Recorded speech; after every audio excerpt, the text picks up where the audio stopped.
feeling ko sa part na 'to meron akong mga na-miss na note na dapat ko siyang ma-hit.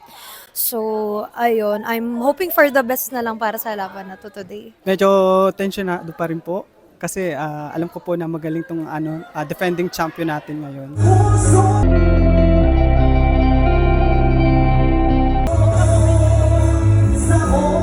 Sa performance ko po, I think nabigay ko naman po yung best ko at sinunod ko naman po yung mga payo ng inampalan. Okay po, ang linis kumanta ni Kuya, talaga. O, naniniwala ako, Kuya Kim.